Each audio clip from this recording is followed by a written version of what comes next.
और चलिए इसी बीच अगली बड़ी खबर आपको कोलकाता आरजीकर अस्पताल से बताते हैं, जहां पर सीबीआई की एंटी करप्शन टीम जो है वो जांच कर रही है। आरजीकर अस्पताल की एडमिनिस्ट्रेशन इस वक्त टीम मौजूद है जहां पर जांच पड़ताल चल रही है। आपको बता दें भ्रष्टाचार को लेकर गंभीर आरोप है।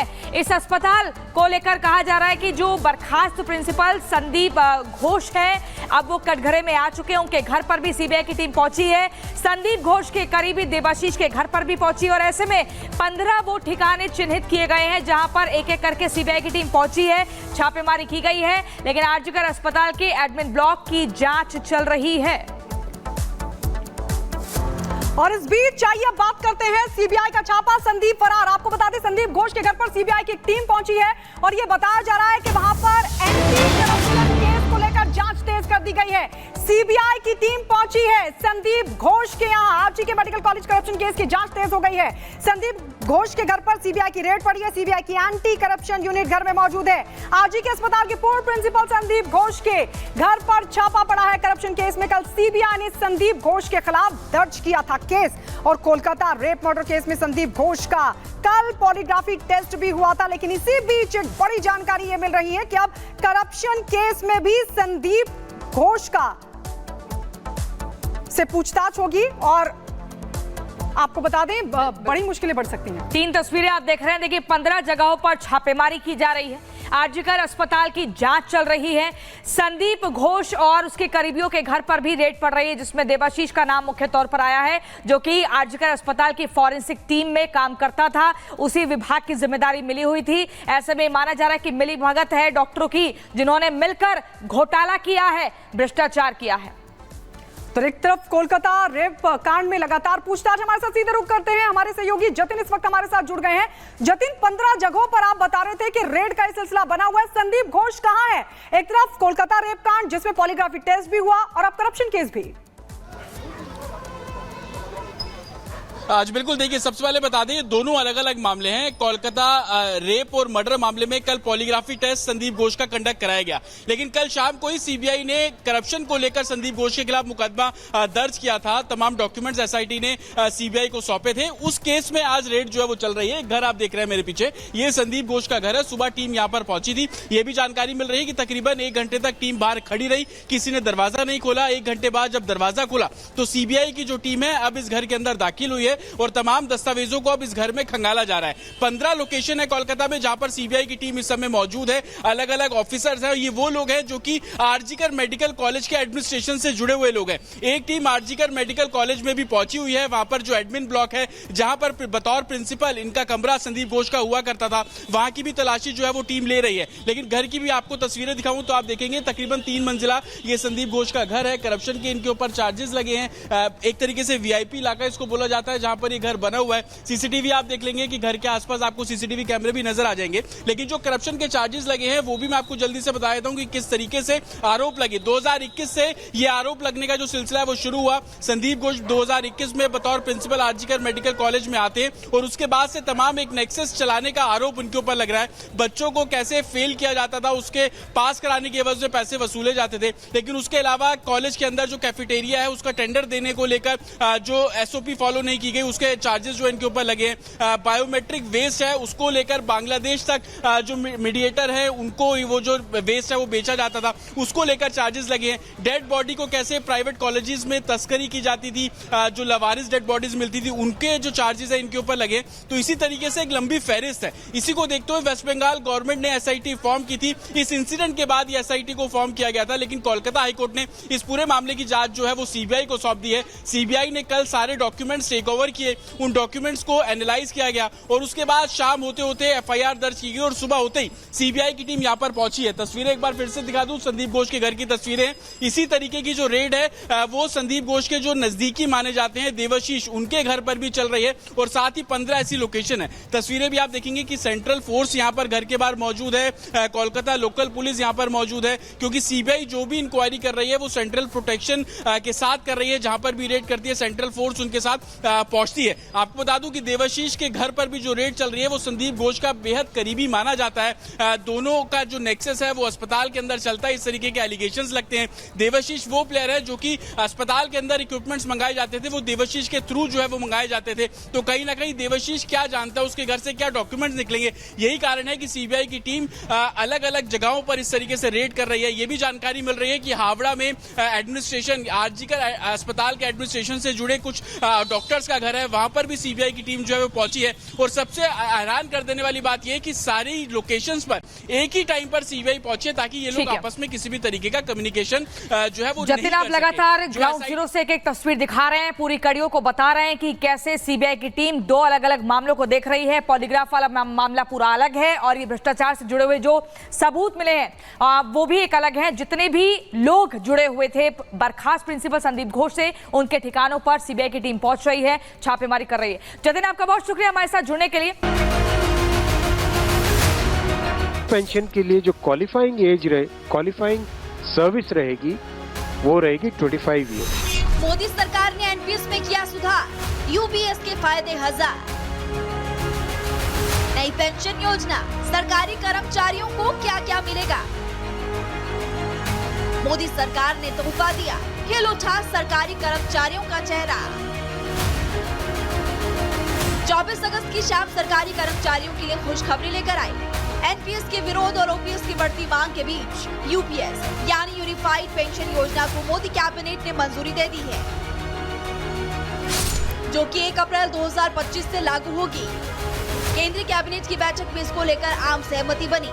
केंद्रीय मंत्री अश्विनी वैष्णव ने जानकारी देते हुए बताया कि 23 लाख केंद्रीय कर्मचारियों को इसका फायदा होगा।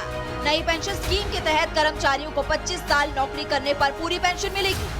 नौकरी के आखिरी 12 महीने की औसत बेसिक सैलरी का 50% एश्योर्ड पेंशन मिलेगी। 10 साल से ज्यादा नौकरी करने वाले कर्मचारियों को 10,000 रूपए पेंशन मिलेगी और कर्मचारी की मौत के बाद परिवार को पेंशन 60% दी जाएगी। यूनिफाइड पेंशन स्कीम यूपीएस वो रिटायरमेंट से पहले के 12 महीनों की एवरेज बेसिक पे का 50% होगा। क्वालिफाइंग सर्विस रहेगी वो रहेगी 25 इयर्स, यानी 25 वर्ष तक अगर किसी ने काम किया है, सेवा की है, तो उसको फुल पेंशन यानी जो ये अश्योर्ड पेंशन का अमाउंट है वो मिलेगा। 25 साल से अगर कम है लेकिन 10 साल से ज्यादा है तो उसमें प्रोपोर्शनेट पेंशन रहेगी, प्रो रेटा वो पेंशन का अमाउंट बनेगा। मोदी सरकार ने नई पेंशन स्कीम जारी कर दी है, लेकिन ये भी जानना जरूरी है कि पुरानी और नई स्कीम में अंतर क्या है। Old pension scheme versus unified pension scheme. जैसे कि ओल्ड पेंशन स्कीम में रिटायर्ड कर्मचारियों को पेंशन अनिवार्य थी और यूनिफाइड पेंशन स्कीम की बात करें तो रिटायर्ड कर्मचारियों को इसमें भी पेंशन अनिवार्य है। ओल्ड पेंशन स्कीम की बात करें तो रिटायरमेंट के समय मूल वेतन का 50% है और यूनिफाइड पेंशन स्कीम की बात करें तो नौकरी के आखिरी 12 महीने तक बेसिक सैलरी का 50% पेंशन है। ओपीएस के तहत रिटायरमेंट के बाद भी महंगाई भत्ते का लाभ मिलता है, जबकि यूनिफाइड पेंशन स्कीम में महंगाई इंडेक्सेशन का लाभ मिलेगा। उधर 20 लाख रुपए तक की ग्रेचुइटी की रकम ओपीएस में होगी, जबकि यूनिफाइड पेंशन स्कीम की बात करें तो नई स्कीम में भी सारा पैसा सरकार ही देगी। यूपीएस में कर्मचारियों को कंट्रीब्यूट करने की जरूरत नहीं होगी। यूपीएस लागू होने से कर्मचारियों को सीधा सीधा लाभ मिलेगा। एनपीएस यूपीएस में अंतर क्या है, अब आपको वो भी समझा देते हैं।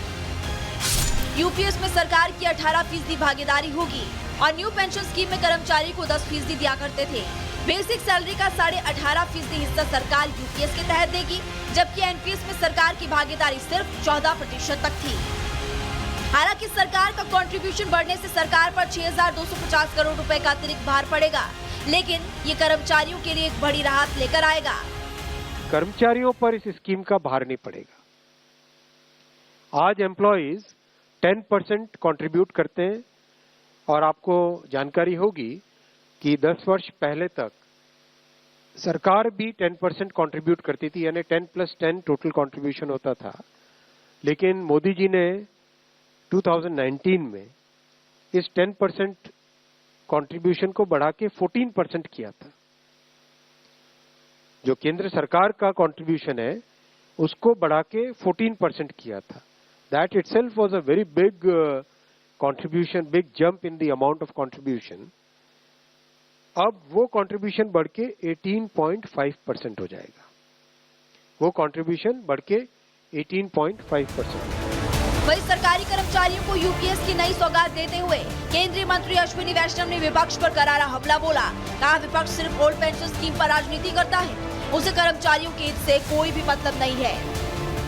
तो जिस सीरियसनेस के साथ प्रधानमंत्री श्री नरेंद्र मोदी जी ने इस विषय को लिया, आप सब जानते हैं कि मोदी जी के काम करने की शैली में और विपक्ष में एक बहुत बड़ा डिफरेंस है।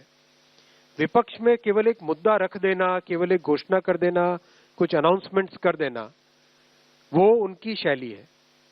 मोदी जी की शैली है हमेशा जो मुद्दा है उसको सीरियसली लो, उसको डिटेल में समझो, उस पे जितना पॉसिबल है कंसल्टेशन करो और उस कंसल्टेशन से निकल के जो देश हित में, जनहित में और स्टेक होल्डर्स के हित में जो विषय आए उसको उस तरह से आगे रखो। आपको बता दें सरकारी कर्मचारियों की तरफ से नई पेंशन में बदलाव को लेकर लगातार मांग उठ रही है, जिसे लेकर पीएम मोदी ने कैबिनेट सचिव टीवी सोमनाथन की अध्यक्षता में एक समिति का गठन भी किया था। समिति ने कई संगठनों और कई राज्यों के साथ मिलकर बैठकें की और इस पर रिजर्व बैंक और विश्व बैंक से भी राय मशवरा लिया गया, जिसके बाद समिति ने यूपीएस की सिफारिश की है, जिसे अब मोदी सरकार ने मंजूरी दी है। वहीं सरकारी कर्मचारियों के लिए सबसे अच्छी बात यह है कि केंद्र सरकार ने कर्मचारियों के लिए एनपीएस और यूपीएस दोनों में से कोई एक पेंशन स्कीम चुनने की छूट दी है। Bureau report, Republic Bharat. तो तकरीबन 23 लाख सरकारी कर्मचारी जिनको इस नई पेंशन स्कीम से लाभ होने वाला है। हमारे साथ हमारे दो सहयोगी इस वक्त जुड़ रहे हैं। लोमस दिल्ली से हमारे साथ मौजूद है, उनके साथ मौजूद है सरकारी कर्मचारी। तो वहीं हमारे साथ राघवेंद्र भी जुड़ गए हैं लखनऊ से। लेकिन सबसे पहले दिल्ली का रुख कर लेते हैं। लोमस, आपके साथ क्योंकि सरकारी कर्मचारी मौजूद हैं, ये जो नई स्कीम आई है पेंशन स्कीम, वाकई ये सरकारी कर्मचारियों के लिए एक बड़ा फाइनेंशियल सिक्योरिटी के तौर पर इसको देखा जाएगा? बिल्कुल गायत्री, क्योंकि हर एक सरकारी कर्मचारी का सपना होता है जब वो बुजुर्ग हो जाए या वृद्धा में चले जाए तो उनको एक पेंशन मिले, और उसी पेंशन को लेकर के जो सरकारी कर्मचारी थे वो एक लड़ाई लड़ रहे थे और सरकार ने उनकी बात मानी और यूनिफाइड पेंशन स्कीम को लॉन्च किया। और हमारे साथ कुछ ऐसे कर्मचारी हैं जो लगातार ही इस पेंशन स्कीम को लेकर के एक लड़ाई लड़ रहे थे, उन्हीं से हम जानने की कोशिश करते हैं, क्योंकि उनकी लड़ाई जो थी वो पूरी तरीके से साकार हुई। सरकार ने भी ये बात मानी और सरकार ने ये यूनिफाइड पेंशन स्कीम को लॉन्च किया। किस तरीके से आप देखते हैं शिव जी, क्योंकि लंबी लड़ाई थी और लड़ाई को आपने एक मुकाम तक लेके गए, किस तरीके से देखते हैं? देखिए, ये 20 साल का संघर्ष है हम लोगों का। 1 जनवरी 2004 से इस स्कीम को लाने का काम हुआ था और तभी से ऑल इंडिया रेलवेज फेडरेशन और जो हमारे जॉइंट कंसल्टेटिव मशीनरी के लोग हैं वो इसके विरुद्ध संघर्ष कर रहे थे। हमें इस बात की बहुत खुशी है कि इसका संज्ञान जो है वो हमारे भारतवर्ष के प्रधानमंत्री ने लिया, और इससे पहले भी उन्होंने, जब हमने हड़ताल का नोटिस दिया था 7वें वेतन आयोग की रिपोर्ट आने के बाद में, उसमें भी पहला मुद्दा जो है हमारी यही था कि पुरानी पेंशन को बहाल किया जाए। उस समय सरकारी कॉर्पस में जो है बढ़ोतरी की गई थी। एक श्रीनिवासन कमेटी बैठाई गई थी। उस श्रीनिवासन कमेटी ने कहा था कि 12% जो है वो कर्मचारी का कटना चाहिए और 12% जो है वो सरकार देगी। लेकिन जब कैबिनेट में ये विषय लाया गया तो मुझे बहुत खुशी है कि प्रधानमंत्री नरेंद्र मोदी जी ने कहा कि नहीं,